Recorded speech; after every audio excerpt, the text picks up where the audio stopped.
8 दिवसाचे पाहुणे का झाले? आज तेच 8 दिवसाचे पाहुणे आपली घरं चालवतायत, आज ही घरं बांधतायत. गावाच्या विकासामध्ये त्यांचा पण हात आहे की नाही?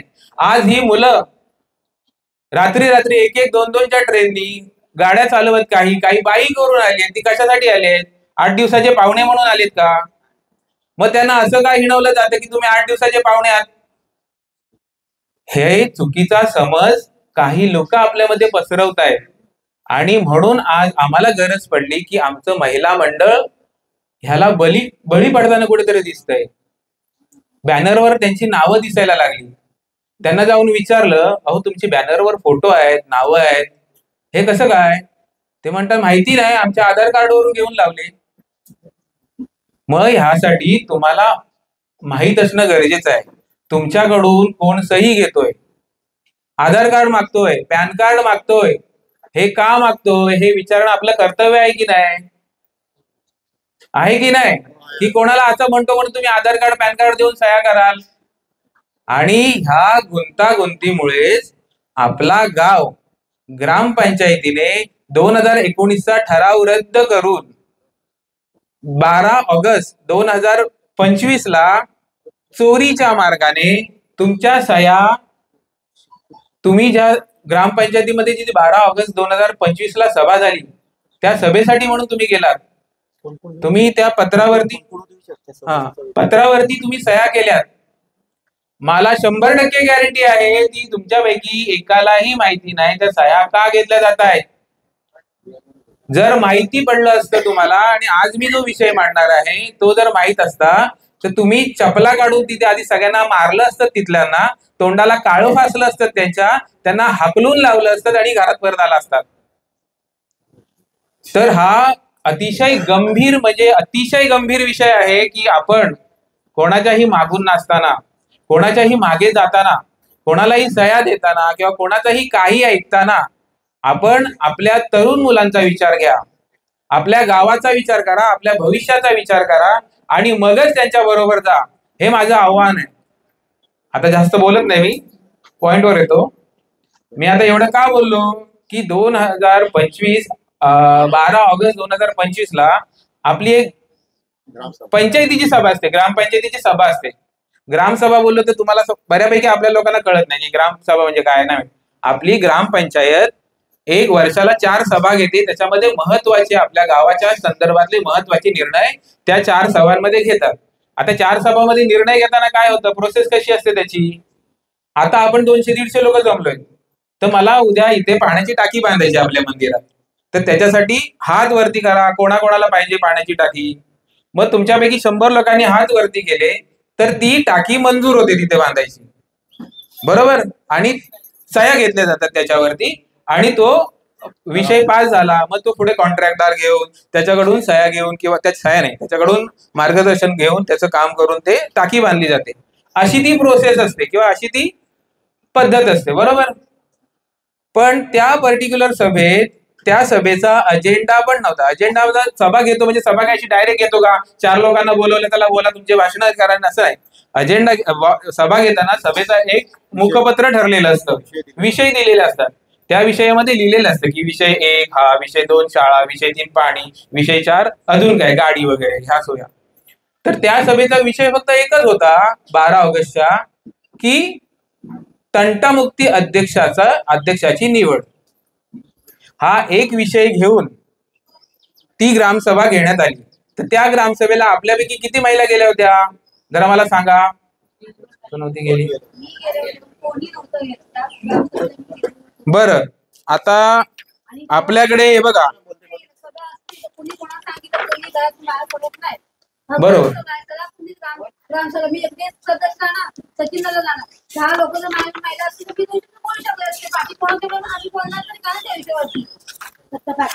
रास्त आहे. नाही, तिचा पॉइंट, त्यांचा पॉइंटही रास्त आहे. पण ही जी सभा घेतली 12 ऑगस्टची जी सभा घेतली, त्या सभेबद्दल गावात कुठेही पत्रक फिरलं नाही, कोणालाही सांगण्यात आलं नाही, कोणालाही कळवलं नाही. आम्ही पोरं मोठे मोठे ग्रुप घेऊन बसलो होतो MIDCच्या विरोधात, आम्हाला कोणी सांगितलं नाही. आम्ही 4 लोकांना फोन केले, बाबा सभेचा विषय काय सांगा, कोणी सांगितलं नाही. त्यामुळे ही अतिशय वाईट पद्धतीने चोरीच्या मार्गाने, असं मी म्हणेन, एक गावाशी गद्दारी करायच्या हेतूने घेतलेली ती सभा होती. गावातील महिलांना आधार कार्ड अपडेट करायचं आहे, पॅन कार्ड अपडेट करायचं सांगून टमटम मध्ये भरून देण्यात आलं. ही गोष्ट खरी आहे की नाही? तुमचा आवाज आम्हाला आज हवा आहे. गाव विकला जातोय, गावासाठी आज तरुण वर्ग रक्ताचं पाणी करतोय. हे रक्ताचं पाणी करताना 2 महिन्यानंतर असं कळायला नको की गाव विकला गेलाय. तुम्ही गप्प, याचा अर्थ काय होतो? आमच्या पाठीशी कोणीही उभा नाहीये. तर आपल्या गावातल्या संपूर्ण पंचक्रोशीतला आपल्या म्हणजे वाटत ग्रुप ग्रामपंचायतीमध्ये 350 लोक आली होती. त्या 350 लोकांपैकी 200 लोक तर खंडाळ्यातून आली होती, जे व्यापारी आहेत. मग अख्खा हा 3-3.5 हजार लोकसंख्येच्या गावामधून फक्त 200 लोक एकट्या खंडाळ्यातून कशी काय आली? कोणी विचारलं? का आली? कारण त्यांना चोरीच्या मार्गाने तंटामुक्ती अध्यक्षाची नेमणूक करायची होती. त्यांना तंटामुक्ती अध्यक्ष, जे आताचे श्रीमान, नाव काय त्यांचं, भाई नाही, त्याचं नाव काहीतरी आहे ना, सुनील विठ्ठल जाधव. लोक प्रेमाने त्यांना भाई जाधव म्हणतात, पण मी सुनीलच म्हणेन. सुनील जाधवांना तंटामुक्तीचा अध्यक्ष व्हायचा होता, म्हणून त्यांनी 200 लोक खंडाळ्यातून घेऊन आले. बाकी आपल्या वाड्यातून 10-10, 5-5 माणसं अशी झाली, 350 माणसं झाली. तरी सुद्धा त्या माणसाला 180 मतं मिळाली आणि तो जिंकला. कारण त्याच्या समोर जो माणूस उभा होता त्याला 160 मिळाली. 10-20 मताच्या फरकाने तो तंटामुक्ती अध्यक्ष झाला.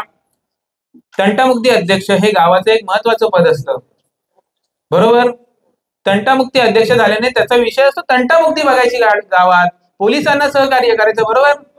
सदस्यांना मला म्हणायचंय, गावाच्या निर्णयामध्ये, ग्रामपंचायतीच्या निर्णयामध्ये तंटामुक्ती अध्यक्ष सहभागी होतो का? नाही होत ना. स्थानिक पालिका होतो की नाही? नाही होतो, बरोबर. हा मुद्दा लक्षात ठेवा. तंटामुक्ती अध्यक्ष गावाच्या महत्वाच्या निर्णयांमध्ये जो ग्रामपंचायत घेते त्याच्यामध्ये सहभागी होऊ शकत नाही.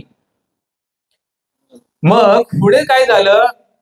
त्या तंटामुक्ती अध्यक्षाने मी आता राजा झालेलो आहे गावाचा असं डिक्लेअर केलं त्या सभेमध्ये.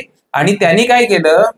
त्यांना जे 180 मतं पडली होती, सह्या पण नाही, 180 मतं पडली होती, हात वरती करून जी 180 मतं त्यांना जी पडली होती त्याचा आधार घेऊन त्यांनी काय डिक्लेअर केलं की आजची ग्रामसभा, आजची आपली ही मीटिंग असं जाहीर करत आहे की आमच्या मिरवणे गावाचा ह्या येणाऱ्या MIDC ला पूर्ण समर्थन आहे, आम्हाला MIDC हवी आहे, असा ठराव पास करावा. आणि तो ठराव पास झाला. तो ठराव ग्रामपंचायत नोट डाऊन केला गेला, ग्रामपंचायतीच्या सह्या पडल्या त्याच्यावरती. हा 22 पानाचं डॉक्युमेंट आज आम्हाला मिळालं. चोरीच्या मार्गाने आम्ही घेतलं, आम्ही चोरी केली हे डिक्लेअर करतो आपल्या ग्रामदेवतेच्या मंदिरात.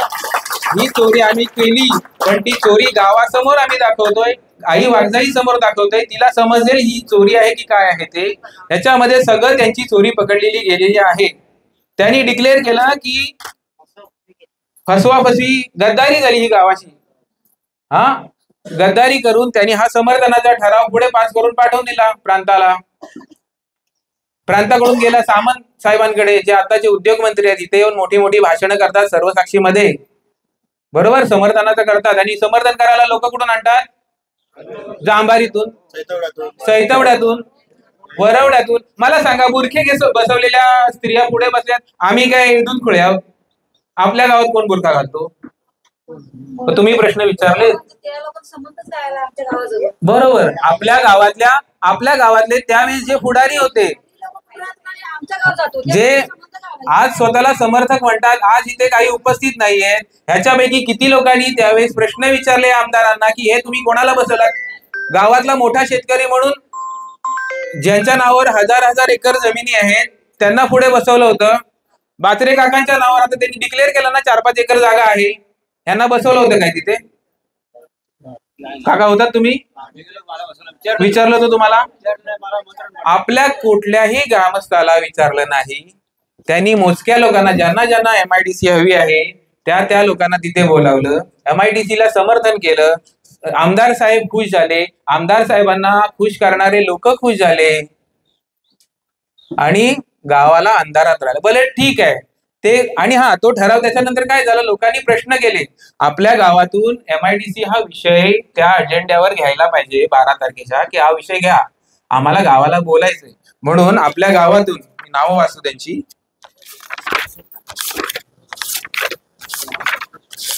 काढायला पाहिजे. एक संतोष बारगुडे म्हणून कोण कोण ओळखतं? त्याचं कवट्यात बघा हे आहे काय दुकान आहे कवटेवाडी शाळेच्या जवळपास. हा वडवळी का ती? हा, त्यांनी एक पत्र दिलं. सेम पत्र विनोद सदाशिव वरवडकर यांनी दिलं. ठीक आहे, त्यांना पण कोणतरी ओळखत असेल. एक आमचा मित्र आहे ओंकार मधुकर शितक, जो आमच्या सोबत MIDCच्या विरोधात काम करतो, तो तिसरा माणूस. आणि अजून एक कोणतरी आहे योगेश मधुकर गवाळी. ह्या 4 माणसांनी. हॅलो, आता बरोबर आहे का रे? आता ही जी मी 4 नावं घेतली, ह्या 4 जागरूक नागरिकांनी जेव्हा त्यांना कळलं की इथे काहीतरी घोळ होऊ शकतो, म्हणून त्यांनी सभेच्या आधी 1-2 दिवस ग्रामसभेला, ग्रामपंचायतीला लेटर लिहून दिलं की MIDC संदर्भात आपली एक विशेष सभा घ्यावी, किंवा हा उद्याची जी सभा आहे त्यामध्ये आमचा हा विषय घ्यावा, म्हणून ग्रामपंचायतीला विनंती केली. ग्रामपंचायतीकडे 4 लेटर गेली. ग्रामपंचायतीने सभेच्या दिवशी ती 4ही लेटर वाचली. 4ही लेटर वाचल्याच्या नंतर त्यांनी मागच्या मागे युती केली होती की आपल्याला ही लेटर आता आलेली आहेत म्हणजे उत्तर द्यावं लागणार, लोक येणार. त्यांनी मागच्या मागे आप्पा धनावडे, एकनाथ धनावडे यांना पुढे उभे करून तुमच्यामध्ये मी बसवलं आणि त्यांना आता मी भाषण करतोय, मग मला 4 प्रश्न विचार, त्याची उत्तरं मी आधीच लिहून ठेवली. तुम्ही 4 प्रश्न विचारावे, त्याची उत्तरं मी लिहून ठेवली, ती मी तुम्हाला देणार आहे. अशा पद्धतीने आप्पा धनावड्यांना विचारून त्या लेटरवरती उत्तरं द्यायला सचिव, म्हणजे मला वाटतं तो ग्रामसेवक असतात का, सचिव म्हणजे तिथे ग्रामसेवक असतात, ग्रामसेवकांना त्याला उत्तरं दिली. त्यांनी काय सांगितलं, एकनाथ धनावडेंनी विचारलं की ही जी 4 लेटर आली आहेत ही आपल्या नियमात बसतात का, ही लेटर आपण घेऊ शकतो का, असा प्रश्न विचारला, जो त्यांना विचारायला दिला गेला होता. त्यांनी विचारल्यावर ग्रामसेवकांनी उत्तर काय दिलं, जर एखादा विषय एखाद्या मीटिंग मध्ये घ्यायचा असेल ग्रामपंचायतीच्या, तर तो 2 दिवस आधी आला पाहिजे होता. हा 1 दिवस आधी आला. मग त्यांनी उत्तर काय दिले शेवटला त्या पत्रांना, की हा 1 दिवस उशिरा आला विषय आमच्या हातात, किंवा ती 4 पत्र, म्हणून हा तुमचा MIDCचा विषय आम्हाला नियमानुसार घेता येत नाही. बरोबर बरोबर ना? ठीक आहे, आम्ही मानतो नियमानुसार घेता येणार नाही, नाही घेतला. त्याच्यानंतर लगेच ते जाधव तंटामुक्ती अध्यक्ष उभे राहिले आणि त्यांनी हात वरती केला, आता मी तंटामुक्ती अध्यक्ष झालोय, तर MIDC समर्थनाचा विषय आपण आता सभेत घेऊया आणि तो संमत करून घेऊया. बरोबर. त्याच्यावरती गदारोळ झाल्यामुळे, का गदारोळ झाला, की त्या 4 लोकांचं म्हणणं हे होतं की आम्ही लेटर देऊन आधी 1-2 दिवस रीतसर तुमच्याकडे परवानगी मागितली की आमचा विषय तुम्ही अजेंड्यावर घ्या, आमचा विषय तुमच्या मुखपत्रात घ्या आणि डिस्कस करा. तुम्ही त्याला नियमानुसार केराची टोपली दाखवली. मग हा भाई जाधव कोण आहे, तंटामुक्ती अध्यक्ष, तो उभा राहिल्याच्या नंतर त्याचा MIDC संदर्भातला विषय कसा काय घेण्यात आला, ह्याच्याबद्दल तुम्हाला काय माहिती आहे का? जसं मी पहिल्यांदा त्यांना विचारलं, दोघांना पण विचारलं, की तंटामुक्ती अध्यक्षाला आपल्या फॅमिलीमध्ये लुडबुड करायची गरज आहे का, अधिकार आहे का? नाही आहे. सरपंच झोपले होते तेव्हा, ग्रामसेवक झोपले होते, तिथे असणारे अजून अधिकारी झोपले होते का? जर तुम्ही 1 दिवस आधी आलेल्या गावकऱ्यांचं पत्र तुम्ही सांगताय की नियमबाह्य आहे, त्याला घेता येणार नाही, मग तो तंटामुक्ती अध्यक्ष झाल्यावर त्या माणसाने घेतलेला तोच सब्जेक्ट कसा काय घेतला गेला, आणि सगळी ग्रामसभा खाली झाल्याच्या नंतर तुम्ही केलेल्या सह्या, वहिनी तुझं पण सही आहे तिथे, तुम्ही केलेल्या सह्या त्यांनी त्या ठरावावरती लावल्या. तू पुढे बसलीस म्हणून तुझं नाव घेतोय असं नाही, भरपूर आहे. नाव वाचायला गेलं तर मला अर्धा तास लागेल. ठीक आहे, खूप जण आहेत, आमच्या वाडीतून गेले होते. हा ठीक आहे, तर त्या सह्या तुमच्या वापरल्या गेल्या आणि हा गावाच्या विरोधात द्रोह करण्यात आला, गावाची फसवणूक करण्यात आली आणि आपला गाव विकला आहे असं डिक्लेअर करून त्यांनी तो ठराव सामंत साहेब प्रांतांकडे पोहोचवला. त्यामुळे आपल्या गावातले काही लोक जे आमच्याशी भांडताना आम्हाला टोमणे मारायचे, तुम्ही अजून काय म्हणायचे, अंड्यात. तुम्हाला कुठे काय माहितीये गावाचं काय झालंय, गाव कुठे पोचलाय, गावाचं समर्थन आहे हे असं आम्हाला हिणवण्यात आलं. तरी आमची संघटना स्थापन होऊन आज जवळपास 2-2.5 महिने झालेत. आम्ही त्यांच्यावर विश्वास ठेवला नाही. आम्ही आमच्या सदस्यांना पण त्यावेळेस विचारलं होतं, त्याने आम्हाला सांगितलं की नाही झालाय म्हणून. जी गोष्ट आहे ती मी बोलतोय, गावाचा प्रश्न आहे. जसं पद्माकर दादा म्हणाले, रक्ताच्या शेवटच्या थेंबापर्यंत आमची पिढी ही लढेल गाव वाचवायला, ह्याचं आश्वासन देतो तुम्हाला. शेवटच्या श्वासापर्यंत हा लढा लढवला जाईल MIDCच्या विरोधात. कारण गावासाठी, ह्या वाघजाई मातेसाठी, तुमच्या सगळ्यांसाठी काहीही करण्यासाठी ही यंत्रणा आता तयार झालेली आहे. ठीक आहे, तर हा माझा शब्द आहे तुम्हाला.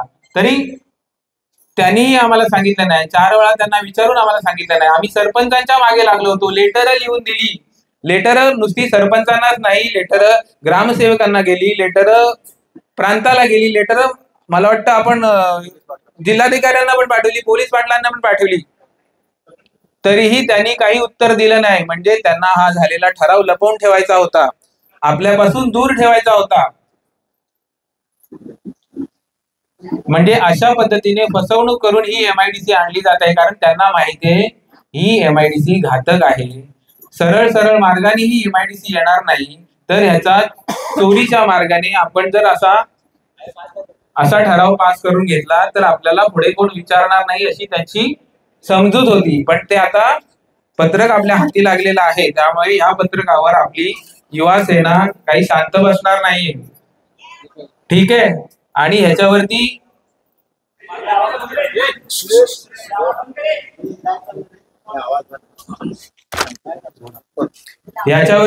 शक्यतो जी पण जमेल ती कायद्याच्या मार्गाने ऍक्शन घेतली जाणार आहे.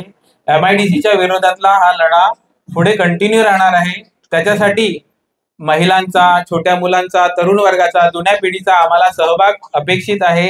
तरी लागेल ते सहकार्य करावे. ते हे घ्यायचंय का, फोनचं क्लिप वगैरे? नाही, मी आता हे करतो बस ना. याच्या पुढे एवढं बोलून मी आता संपवते. फक्त मला एवढंच म्हणायचंय की ह्याच्या पुढे कोणतीही सही करताना, कोणाच्या मागून जाताना किंवा कोण बोलवतंय म्हणून जाताना तिथे काय विषय होणार आहे, कशासाठी बोलवलं जात आहे ह्याची मतो दाखवला तरच जायचंय कोणाच्या तरी बरोबर. आता MIDC रद्द होणार म्हणून मीटिंगला बोलवलं आणि दारूबंदी होणार ह्यासाठी तिथे बोलवलेलं होतं त्या मीटिंगला 12 तारखेच्या. त्या दिवशी आमचं लसीकरण होतं. आम्ही त्या मीटिंगला तिथे गेलेलो नव्हतो. त्यांनी दिवसही तसाच धरला ज्या दिवशी लोक येणार नाही.